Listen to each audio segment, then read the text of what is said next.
Hello my dear students, कैसे हैं। आशा करता हूँ बिल्कुल ठीक होंगे। और जैसा मैं आपको बता रहा हूँ, लगातार आप हमारी वीडियो को देख रहे हैं, बड़ी खुशी की बात है। और आप ऐसे काम करते रहिए और आपको निश्चित रूप से सफलता मिलेगी। साथ में जिस स्कूल में आप पढ़ रहे हैं उसके बाहर भी बहुत सारे स्टूडेंट्स आपके दोस्त होंगे, उनको ये वीडियो जरूर शेयर करें। और हमारे channel physics bye Ramesh sir को आप जो है उनको सब्सक्राइब करने के लिए कहें, बेल आइकन दबाकर ऑल पर जो है क्लिक करें, ताकि उनको सारे वीडियो जो है टाइम से मिल सकें। हमने जो है 10th और 12th की जो है प्लेलिस्ट बना दी है। उस प्लेलिस्ट पे आप क्लिक करेंगे तो आपको सारे वीडियो जो है क्रम से मिलते चले जाएंगे। जब से हमने वीडियो डाले हैं वो सारे वीडियो आपको मिल जाएंगे। तो बिना किसी हिचक के, बिना किसी दिक्कत के आप जो हैं वीडियो को लगातार देखें। 15-20 मिनट की वीडियो मुश्किल से होती है। हम आपको रोज़ बताते हैं कि आप पूरे घंटों मोबाइल चलाते हैं, लेकिन अगर हमारे वीडियो को आप देखेंगे तो निश्चित रूप से आपको बहुत नॉलेज हासिल होगी। और जो इस समय हम आपको बता रहे हैं, पहले पार्ट का प्रकाश का अपवर्तन परावर्तन के न्यूमेरिकल, ये जो है आपके 12th में बहुत काम आते हैं। पूरी डेरिवेशन जो हमने आपको बताया, इमेज का बनना बताया, वो सब आपके काम आएंगे। ठीक बात। तो अब हम शुरू करते हैं न्यूमेरिकल जो चल रहे हैं लगातार इसके, तो मैं आपको बता रहा हूँ। ठीक। तो दर्पण से संबंधित एक सवाल है, वो हम आपको बता रहे हैं।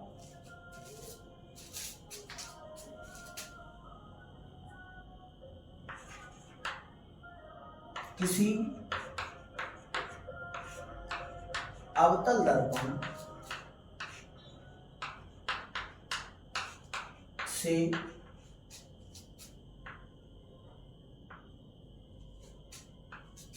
30 सेंटीमीटर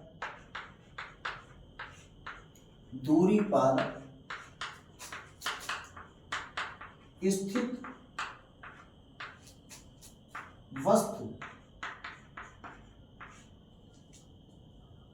30 सेंटीमीटर दूरी पर स्थित वस्तु का प्रतिबिंब वस्तु का प्रतिबिंब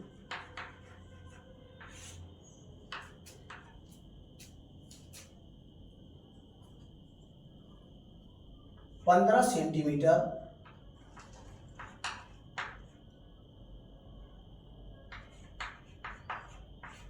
दूरी पर बन रहा है।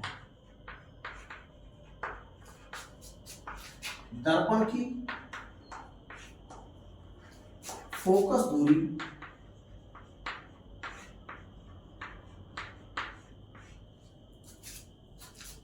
ज्ञात कीजिए।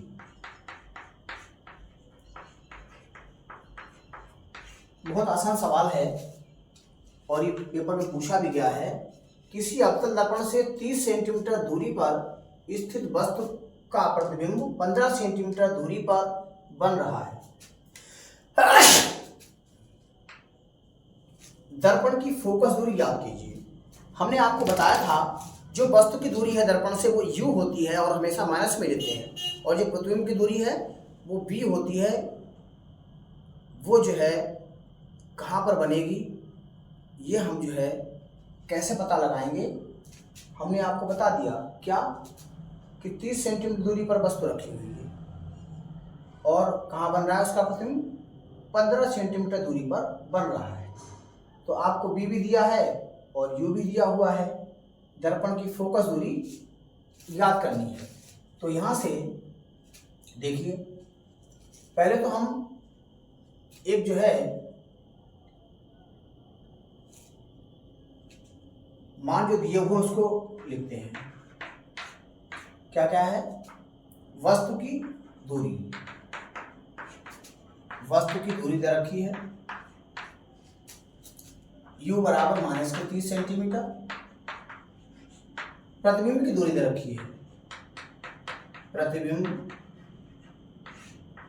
की दूरी ए बी बराबर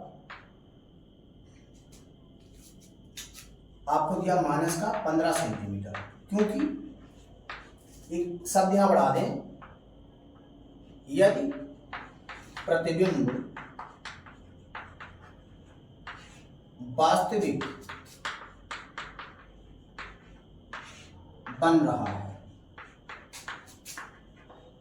ठीक है, प्रतिबिंब जब वास्तविक बन रहा होता है इसका मतलब क्या है कि वो दर्पण से बाईं तरफ बन रहा है और बाईं तरफ दूरी सभी जो है माइनस की होती है। अब हम यहाँ से क्या करेंगे, फोकस दूरी ज्ञात करते हैं। एफ निकालना है फोकस दूरी। दर्पण का सूत्र आपके होता है 1/f बराबर 1/v, sorry 1/u plus 1/v। ठीक है, तो 1/f बराबर u का मान कितना है -30 प्लस v का मान -15 है। तो देखिए माइनस का 1/30, ये माइनस चाहे कहीं लगा लो, यहाँ लगा लो, बीच में लगा लो, चाहे ऊपर लगा लो, और ये प्लस माइनस जो है माइनस हो जाएगा 1/15। आप क्या करेंगे, इसका एलसीएम ले लीजिए। इसका एलसीएम आ गया 30, तो इससे इसको भाग देंगे तो 30 एकम 30 यानी 1 आएगा, इससे 1 से गुणा करेंगे, 1 एकम 1। अब 15 से भाग देंगे, 15 दूनी 30, 2 आएगा, इसके अंश से गुणा कर देंगे, 2 आ गया, तो 2 और 1 3 हो गया। ये -3/30 काट लो इसको, 3 एकम 3 10 आ गया। इस तरह से 1/f बराबर हो गया माइनस का 1/10, तो गुणा कर लो इसकी इससे, इसकी इससे, तो f बराबर हो गया -10 सेंटीमीटर। अर्थात अब तक लेंस की जो फोकस दूरी माइनस में होती है, इसलिए आपका ये फोकस दूरी माइनस में आई है। उसकी है कितनी, 10 सेंटीमीटर फोकस दूरी का एक अवतल दर्पण है। देख लें, बहुत आसान तरीके से हमने आपको बता दिया।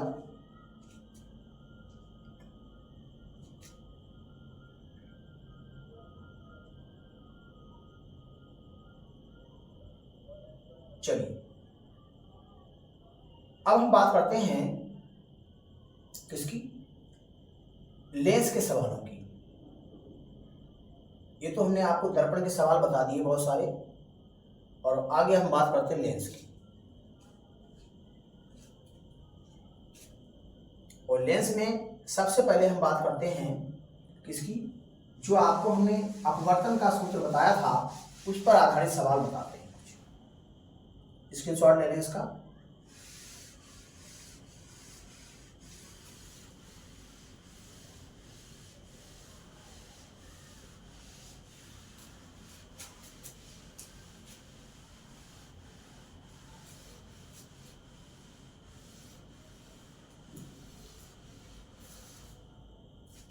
ठीक है,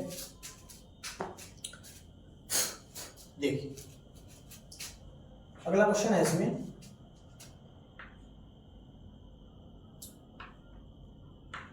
यदि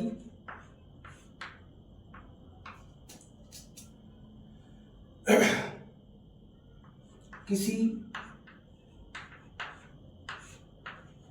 कांच के गुटके का अपवर्तनांक 1.5 है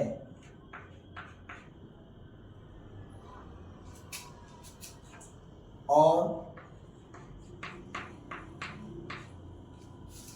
वायु या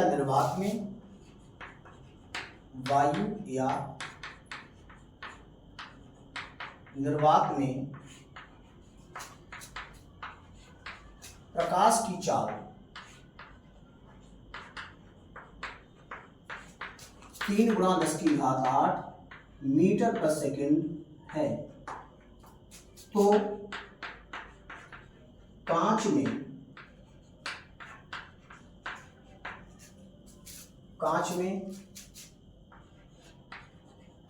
प्रकाश की चाल ज्ञात कीजिए। ये सवाल पेपर में एक बार आ चुका है, एक बार नहीं कई बार आया हुआ है, और बहुत ही आसान सवाल है ये। बात करते हैं इस सवाल की।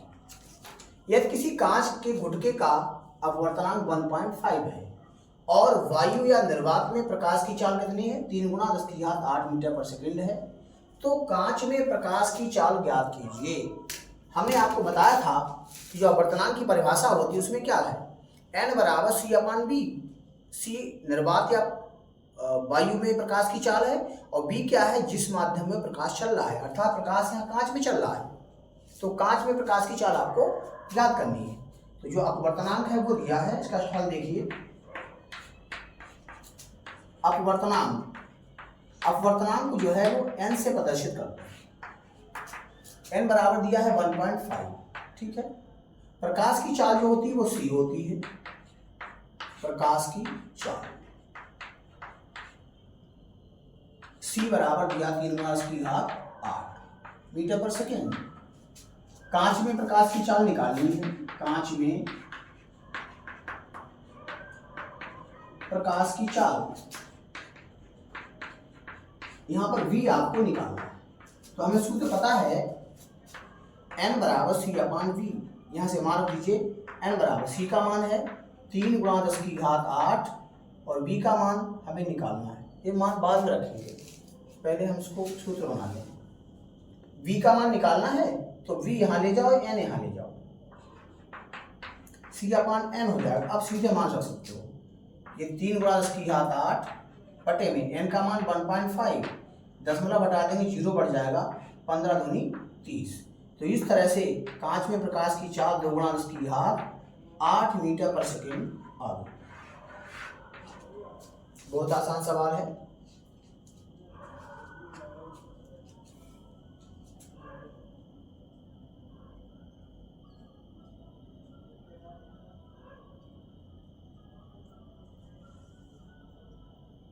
ठीक है, इसका स्क्रीनशॉट ले लीजिए।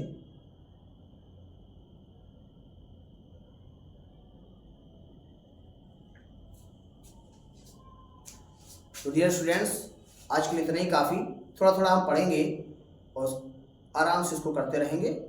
तो वीडियो को देखना बिल्कुल ना भूलें, लगातार देखते रहिए। Thank you very much watching the video. और हमारे channel physics bye Ramesh sir को लगातार जो है आप शेयर करें, सब्सक्राइब करें, नए स्टूडेंट्स को शेयर जरूर करें। Thank you.